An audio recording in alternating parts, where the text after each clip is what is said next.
Hey guys, so Minecraft Live 2020 was just a couple of hours ago and I wanted to talk with you about what we could see here. Now we got to see a couple clips of preview material, but not everything we saw was commented on. So let's have a look at all of that and come up with some guesses on what we can see here and also talk about what was said during their live stream. Now the very first thing that they proudly announced was Crossplay, and they did show it working live on their stream, so we can be pretty sure that this will come before the end of the year, just as they promised. And then they went on and played a little bit of the first mission from the new upcoming DLC Howling Peaks that is set to be released this year December.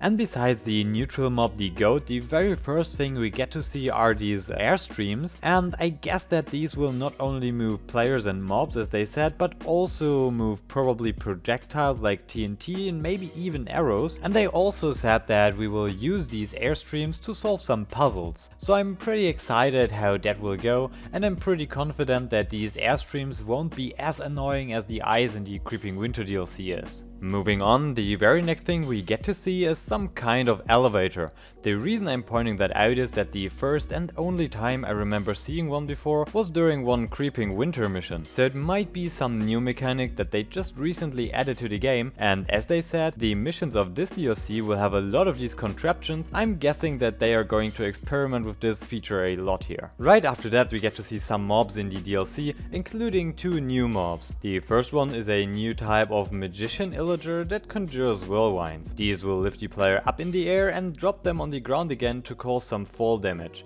That is interesting, as fall damage will always deal a certain percentage based on your max health, so having more HP won't help against these mobs. Also, we can see them moving really fast with some kind of dusty cloud effect on their feet. Now the second new mob we get to see here is the Ravager. The Ravager is a pretty tanky dude that charges at players, dealing damage and knocking them back.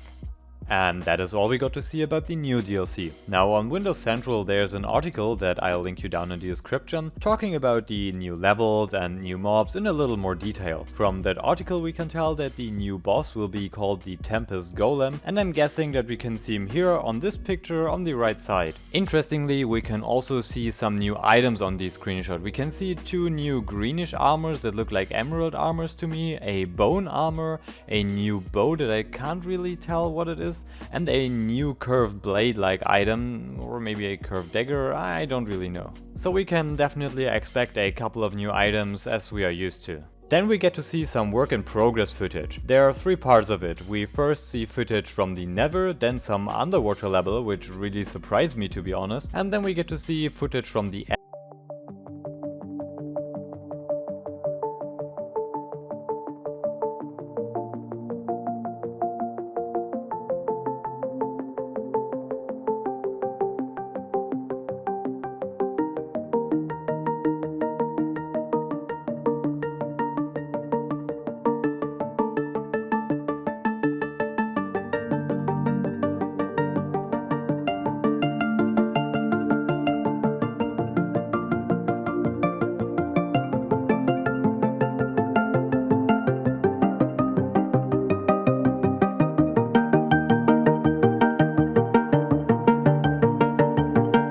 Besides new mobs like the piglin, blazes and wither skeletons, we see a new type of sword here.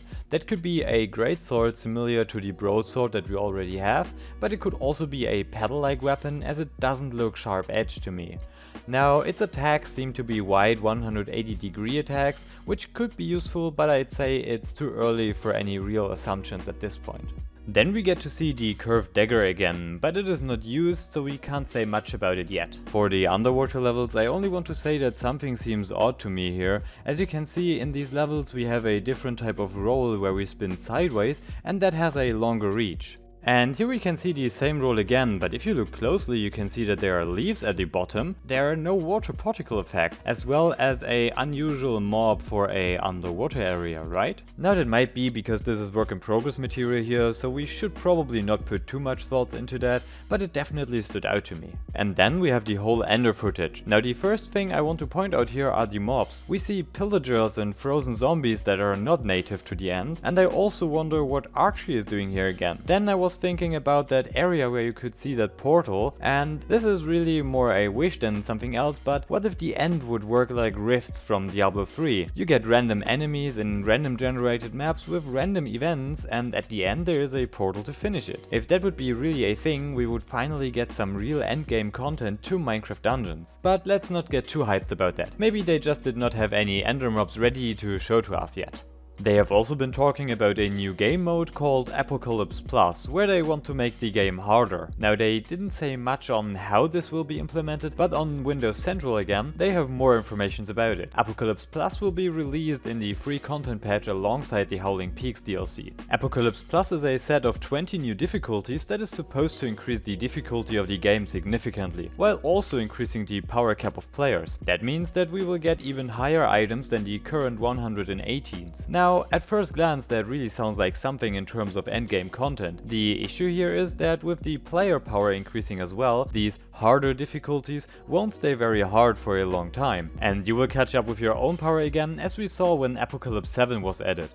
While I like that they listen to the community asking for more late game stuff, I don't like how it's implemented. Simply increasing numbers won't fix the issue in the long run, and it is just a matter of time until we are at the same spot again that we are at right now. Also, I think that waiting until December is way too long. The community is shrinking drastically, and I have my doubts about that if many players are willing to return to the game after a 3 months content break since the last DLC. Yet the footage that we saw is great, and I personally hope that this game can utilize its great potential in the future. Now that being said, this is all I have to say about this for now, and hopefully we will get new informations about the upcoming stuff soon, and I'll make sure to let you know. Now thank you all for watching, and I hope to see you next time. Bye bye!